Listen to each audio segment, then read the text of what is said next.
In this last of the three modules on luxury and digital, we will analyze some recent example of luxury organizations, mostly European, Italian and French, to use digital tools. This is an example, for instance, for Louis Vuitton. The website as a portrait of stories. We start to go into this direction in which the website is not just fixed, it tries to recreate a little bit the experience, the stories, types of different frames, that of course is not like a real example, real life, but it tries to go closer to recreate the sensorial experience. This is another example of the other examples of how to tell the heritage, creating multiple places. So you got the store, then you have the museum, Lamborghini, or Ferragamo in Florence has the museum, Lamborghini Museum is in Modena. What they do is they recreate the experience in multiple places. At this point, the store is not the only place where you can have a direct contact with the brand. You have the museum, and of course the museum, you can find it also online. There is a gallery. So with this, you first of all expand the possibility to get in touch with the brand, and some of these possibilities could be done through online, through digital presence, galleries here in the museum. Another example is participate to historic moments. And this could be really strong with a video. You show a video in which you connect with, I was there participating with the product. The product was there participating with the people that the story is becoming the protagonist, not the product, but the product is associated to key moments. And of course, even when you see the video, there is a much more emotional component present there. And so once again, it's not just online knowledge that you have a product with a certain price, then of course some period of the year discount, because this it's very far from the concept of a luxury company, and so cannot be associated with this way of purchasing online, cannot be associated at all with a company that wants to be luxury, of course, and exclusive. Another way is to find, even if you cannot associate with your product with great moment, to tell a great story. Once again, go beyond aesthetics to create marketing products that add value, and the value could be entertainment, education, utility. And again, this is the combination between aesthetics and ethics, ethics and aesthetics, bello e buono. Good and good looking, looking good and being good for society. Now, a lot of value-added marketing content includes a storytelling component. But of course, you cannot create the storytelling just saying to customer how your brand is beautiful and how your product are beautiful. It has to be something more than just the aesthetic part. If it's not the typical ethic, it has to be something that, of course, allow a more interest in a group of people. So again, entertainment, education could be areas, very important areas where you could create these great stories. Another way is really develop your fan base, go where they are. Are they on Facebook in this moment, in this time? I am there, I'm present there. I know what the customer go where they want, what they do, what they follow. And this is something that makes the brand closer. And once again, it allows the brand to not be the only protagonist of the story. Who could be the protagonist of the story? Sometimes they Customer, Tiffany did this.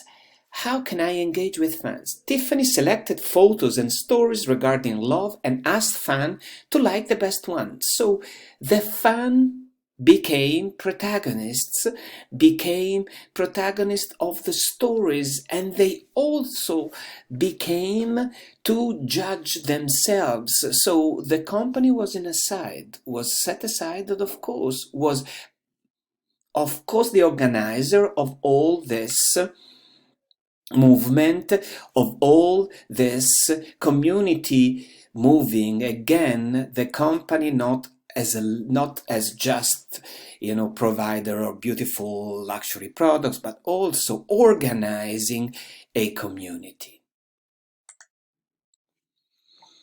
This is another interesting example from Chanel, another company that was really known, French company known for high-end experience, especially the service, famous for service, high-end services in the store. Chanel developed an app in which you can discover the collection, read stories, look the watches in action, and even try them, and then fix an appointment with a sales assistant. This is another way to, as we said before, integrate the online with the offline activities. In this case, the objective is to bring customers in the store to experience the so famous Chanel service, but the first point would be starting online. The first price contact would be through an app. Another important point, this again comes from another company, French, Louis Vuitton. Today we speak a lot about French company, just as to talk always just about Italian, but we are close, and we, are two of the most important countries in terms of luxury. Louis Vuitton did this very interesting of personalizing the product, putting the initials. So they had this really problem, unlike many other companies. The company is big, they have a product that is becoming a standard, maybe too many people have it. For the sake of being a luxury company, too much standardization, too many people.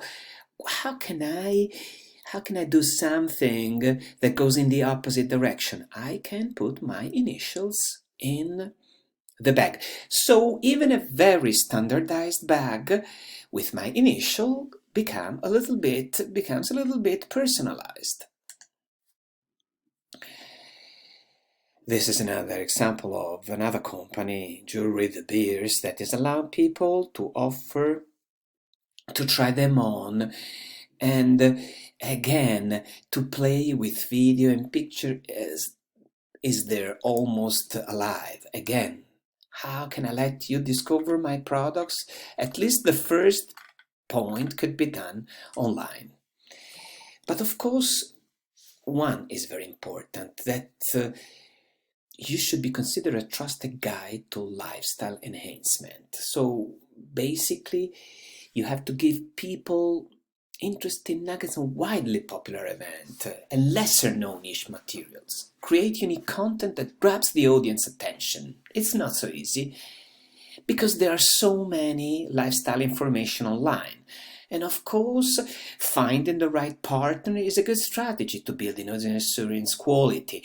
Why the Italian company are doing that? They're doing it, getting together the fashion company, partnering with the food and the chef and the hotel. So the hospitality merge with fashion, the hospitality with perfume and design and food. They get all together, and they can all together create very interesting content of education, how to make a recipe, how to design a jewelry, how to make the customer more protagonist and more involved. And in another word, this increases brand engagement. Of course, there is really a lot of room for improvement in this area because we are, especially for European company, Italian company, at the beginning of this. And so maybe the results would take a while before they would be seen. An example, for instance, is to use the experience, the guide, the city guide, restaurants. Gucci does that too. Restaurant, I want to go to Florence.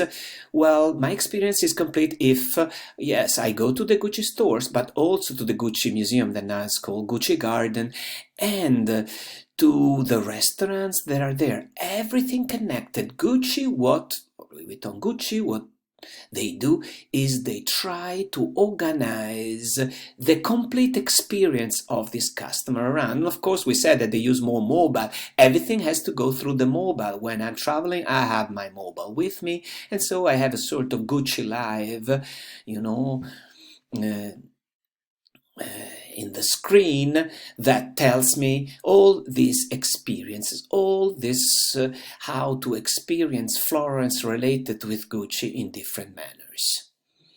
This is something that we will see in the future more and more, and it's of course a way that most luxury companies are developing, and of course we will see in the future more and more of these experiments, and hopefully successful ones.